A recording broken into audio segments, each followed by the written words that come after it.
ተቃጠላችሁ? ምን ነው ቤተሰብ እንዳለ ይዘናል ነው እኮ ቤተሰቡን ለምን መጡ? ደግሞ የሚያናደን ነገር እኮ መጡ።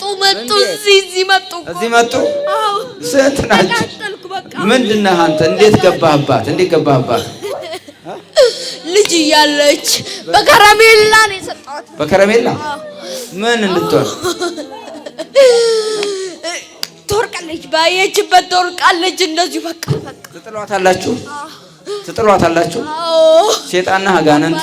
አባትየውን ደግሞ በጠላ ሰጣና፣ አባትየውን በጠላ ይሄ ነገር፣ እሷን በከረሜላ ለልጅ ለእናትየዋስ እሷ እንደዚህ ነው ያዝናት። እንዲሁ ነው ተላልፋችሁ ነው ያዛችኋት። ኩላሊት ትላለች እኮ እኛ ተቃጠልን እኮ በቃ። ኩላሊቷን ይዛችኋል እናትየዋን? ኩላሊት አይደለም ግን አጋንንት ነው። እናንተ ናችሁ ያዛችሁ። ኩላሊት እያለች ነው እሷ ኩላሊትን ያመኛል ትላለች። አቅም ቤት ትሄዳለች ኩላሊት እያለች። ኧረ እኛ ተቃጠልን። አባትየውስ እዛ አይምሮ ጭንቀት ነው። እሷን አይቶ ይጨነቃል። ልጅቷን አይቶ ስንት በሽተኛ ሰው ቤት ውስጥ። አሮጊቷን ደግሞ ሀያቷን፣ እጇን፣ እግሯን፣ አይምሮዋንም ይዘናል። አንዳንዴ እናስጨንቃታለን። የት አሉ? መጥተዋል? አሁን አሉ። እዚህ ናቸው እነዚህ የተረገሙ። ጥራቸው በደንብ ጥራ። እያየህ ጥራ ቶሎ። አሁን ከአባትየው ጀምረህ ሰብስብ ያስገባኸውን ሰራዊት። ከአባትየው ጀምረህ ከአባት ከእናት ስልኩ ላይ አባትየው ስልክ ላይ እኮ አውጣና ሰብስባ። ቶሎ ሰብስብ። በስላሴ ስም አዝጃለሁ፣ በጌታ በኢየሱስ ክርስቶስ። ቶሎ ስልክ ላይ እንዳለ ከቤትም ያለው ንብረቱ እንዳለ ሰብስብ። ሰራዊት ቶሎ ሰብስብ። ሰብስብ ነው ወደ ራሱ ወደ ግንባር እና ድምሩን ትነግረኛለህ። ሰብስበህ ሁሉንም በጌታ በኢየሱስ ክርስቶስ ስም ታዛል፣ በስላሴ ስም ታዘዝ፣ በድንግል ማርያም ስም አዝጃለሁ። ከቤተሰብ ላይ እንዳለ ወደ ግንባር ላይ አከማች ሰራዊትን። ቶሎ በል። ከህፃኑ የቤተሰብ መተት ከሆነ እንግዲህ ያው አብሮ ይወለዳል፣ አብሮ ጠቅላላውን ሲያምስ ይኖራል ማለት እና ሴጣን ያው ብዙ ነው። ሴጣን ማለት እሳት ማለት ነው። እሳት እዚህ ጋር ብትጭሩት እንዳለ ቤተሰቡን ሁሉ አገርን ሁሉ እንደሚያቃጥል መንፈስም እንደዛው ነው። የዛ ምሳሌ ነው ማለት ነው። እና ይስባል፣ መሳብ አለበት። ሁሉንም ካልሳበ ደግሞ በአንድ ሰው ላይ ተጋልጧልና በአንድ ሰው ላይ ብቻ ተመልሶ እዛኛው ላይ ይሄድና ሰራዊቱ ስላለ ተመልሶ እዛው ይቀመጣል ማለት ነው።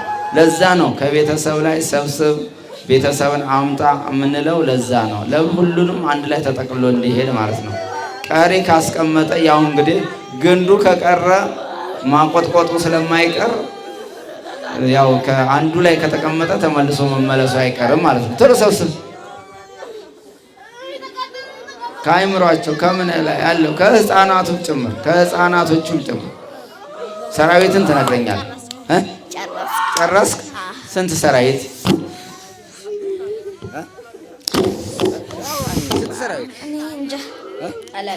እንዴ አላቅም ትላለህ? ራስ ወቅ እንጂ ሰራዊትን ሰብስብ። ቶሎ በል። በስላሴ ስም ታዘዝክ እኮ። ስንት ሰራዊት? እኛ 99 ለምን 90 መቶ አልሞላችሁም? ሰው አጣን። መቶ የምትሞሉበት አሁን ከሷ አንደበት ይሄ አይወጣም። እንግዲህ የሴጣን አንደበት ነው። አንዳንድ ጊዜ ልጆች ልጅ የሚያደርጋቸው ሴጣን እንደው የኔ ልጅ እንደ አፉ ተፈቶ እንደው ቀልጠፍጠፍ ያለ ነው። ሴጣኑ ራሱ በሰው ላይ ያደና ቀልጠፍጠፍ ያደርጋቸዋል። አይን እንዲገቡ እንዲበሉ ያደርጋቸዋል ማለት ነው። እና ማወቅ ያስፈልገናል። ይሄ ልጅ ለምንድን ነው እንደዚህ የሰለጠነብኝ? ምክንያት አለው ብላችሁ መንቃት ይኖርባቸዋል። አሁን ከሷ የሚወጣ አይደለም። ራሱ መንፈሱ የራሷን አንደበቷ ላይ ሆኖ የሚናገረው ነው። ሰው አጣችሁ? 100 እንዳትሞሉ ሰው አጣችሁ? አዎ። ለምን? ምን እናድርግ ታዲያ? አጣን። የት ሀገር ነው የተሰራችሁት? እኛ አዲስ አበባ ነው። አዲስ አበባ የተሰራችሁት? አዎ። ጠንቋይ ነው ደብተራ? የጠንቋይ ነው ደብተራ? ሰሞኑን ላሳድስ ስል በቃ ያዘኝ። ስታሳድሱ? ለምን? ምን እንዲሆኑ ነው የሰራችሁት? ምን እንዲሆኑ? እነሱ አብዶ እንዲሞቱ በቃ አይምሮ ጭንቀት ብቻ ነው ሁሉም። እሷ ደግሞ አይምሮ ጭንቀት፣ እግሯን፣ ወገቧን፣ እጇን በቃ ያዛችሁት። አዎ እናንቀጠቅጣታለን።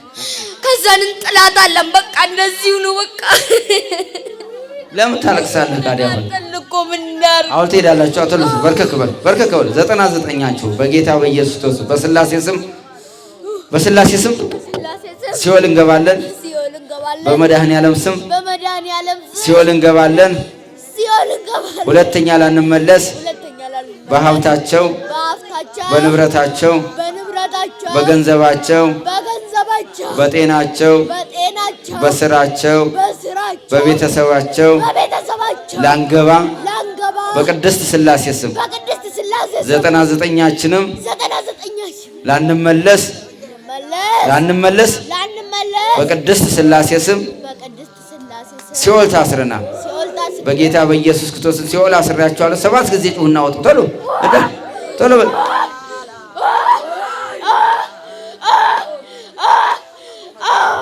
እግዚአብሔር ይገስጽ፣ እግዚአብሔር ይሰረላ። ዛሬ የህፃን መተት ነው ያለው። እሺ መተት ናቸው። ምን ነው? ምንም ተቃጠል። ለምን ያዛችኋት? ትምህርት ቤት ያዛችኋት? ኧረ ቢሾፍቱ። የት ቢሾፍቱ ያዛችኋት? ምን እንድትሆን ያዛችኋት? ትምህርት እንዳይገለጽላት። አዎ። ለምን? ስለምን ቀና። ጎበዝ ናት። መካከለኛ። ስንት ሴጣን ናችሁ? አጋንንት ናችሁ። ሴጣንም አጋንንት ነው። ስሙን አይረሳም። አጋንንት ናችሁ። ስንት አጋንንት? 170። ለምን 170 ሆናችሁባት? ከሌላው ሲወጣ ወደ እኔ ነው የሚመጣው። ይስባል። ከሌላውም ሲወጣ ትስባላችሁ። በየጸበል ቦታ እየሄዳችሁ አባትና እናቷ ያለ ሁሉ ቤተሰቦች እዚህ አሉ። ደግሞ አሉ የተረገሙ ናቸው። ጥራቸውና ሰባ ጥራና ሰብስብ ቶሎ ሰብስብ። ሰራዊቱ እንዳለ እናትም ከእህትም ከወንድምም ከቤተሰብ ሰብስብ። በስላሴ ስም የታዘዝኩ ምን አለክ? እሺ ቶሎ ንገረኝ። በቃ ቤተሰብ አባላለሁ። ቤተሰብ አባልተሃል? እሺ ታጣላለህ? እዚህ ጋር ነው ከነዚህ ጋር አጣላለሁ። ማንም ያጣለው? ማንን ነው የምታጣለው? ማንን ነው የምታጣለው? ወንድምና ወንድም። እሺ ታባላለህ? ቤተሰብ ገብተህ አሁን የተጣሉ አሉ፣ የተቆራረፉ የተጣሉ አሉ። አሁን የታሉ? ይሄና አይነጋገሩም። ታምር ነው። ራሱ ያጣላቸውን ሰዎች ያውቃል። ያጣላቸውን ሰዎች ለምንድን ነው የማትነጋገሩት? እውነት ነው። ለምንድን ነው የማትነጋገሩት? እንግዲህ የአንድ አባትና የአንድ እናት ላይ ፍቅር፣ የብዙዎች ፍቅር ይቀዘቅዛል። በዛን ጊዜ ዘመኑ እንደደረሰ እወቁ። የብዙዎች ፍቅር ይቀዘቅዛል። ማቴዎስ ወንጌል ምዕራፍ 24 ላይ ወንድም በወንድሙ ላይ ይነሳል፣ እናት በልጇ ላይ ትነሳለች፣ ልጅ በእናቱ ላይ ይነሳል፣ ወንድም በእህቱ ላይ ይነሳል።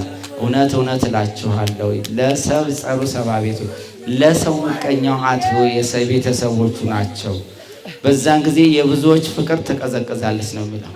በዛን ጊዜ የብዙዎች ፍቅር ትቀዘቅዛለች። እንደውም አንዱ ጎረቤቱን ይሄድና ይላል ጎረቤቱን ይሄድና እናንተ ፍቅር ናችሁ፣ እኛ ቤት እኮ ፍቅር የለም ብሎ ይጠይቀዋል። አንዱ አገር ሄዳ የኔ አገር ክፋትና ተንኮል የተሞላች ናት፣ ያንቺ በአገርሽ ውስጥ መልካም ሰው አለ፣ ፍቅር አለ ብላ ትጠይቃታለች። ያችም የለም ትላታለች።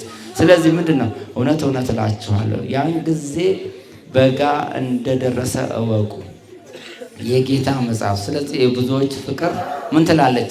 ትቀዘቅዛለች።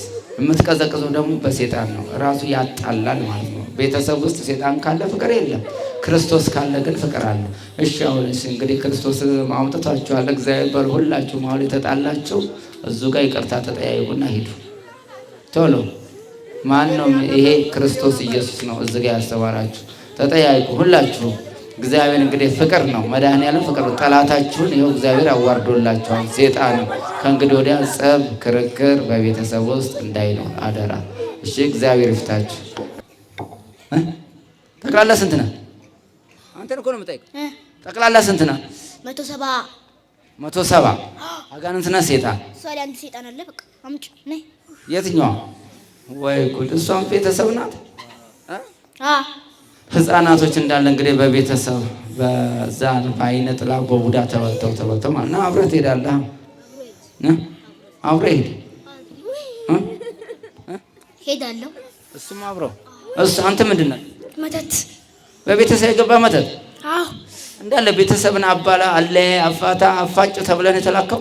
አዎ በህፃኖች ነው እንግዲህ የተላከው። በህፃኖቹ በትላልቆቹ ከተሸነፈ በህፃኖቹ ይላክና ያው እንግዲህ ህፃኖቹ ላይ ሆነው ቤተሰብን ገንዘብ ያከስራል፣ ሀብት ንብረት ያስጠፋል ማለት ፍቅርን ይነሳል። እግዚአብሔር ደግሞ ያው በህፃናት አሁን ትልቁ ችግሩ በህፃናቶች ላይ የሚያድረው እግዚአብሔር ህፃናትን ስለሚወድ ለቅዱስ ቁርባንም ቅርብ ስለሚሆን እነሱ ላይ የሚጋለጠው መንፈስ ቅዱስ ቁርባን ስለሚቀበሉ ህፃናቶች ለስግደትም ጎበዝ ናቸው።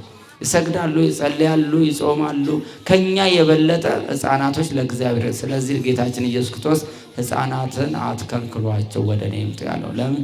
ክብር በእነሱ ላይ ስለሚገለጽ ማለት ነው። እና እግዚአብሔር አብራክ እንግዲህ በዚህ በህፃናቱ ላይ በቤተሰቡ ላይ ያለውን እርኩስ መንፈስ አውጥቶ በህፃናት አንደበት ላይ አናግሮ ጸፍቶ ወደ ሲኦል እንዲጋለጥ ያደረገ አምላክ ለልዑል እግዚአብሔር ክብር ምስጋና ይግባ። አንድ ላይ አንተ ስንት ነህ? እሷ 170 አንተ 150 ጠቅላላ 320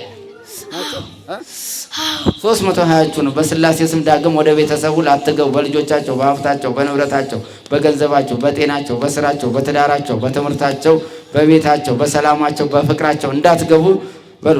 ሁለታችሁ አንድ ላይ ሆነና ተንበርከኩ። ሁለት በርከክ። በስላሴ ስም እኩል ነው የምትሉት። በስላሴ ስም ሲኦል እንገባለን። በቅዱስ ሚካኤል ስም ሲኦል ታስረናል። ዳግም ላንመለስ በሀብታቸው፣ በንብረታቸው፣ በገንዘባቸው፣ በጤናቸው፣ በስራቸው፣ በትውልዳቸው፣ በቤተሰቦቻቸው የእነሱ በሆነው ነገር ሁሉ ላንገባ ሁላችንም 320 በስላሴ ስም ሲኦል ታስረናል። በናዝሬቱ በጌታ በኢየሱስ ክርስቶስ ስም ሲኦል አስሬያቸው ዳግም በዚህ ቤተሰብ ላትገቡ በመድኃኒዓለም ስም ሲኦል አስሬያቸዋለሁ። 7 ጊዜ ጮህና አውጡ። ቶሎ በል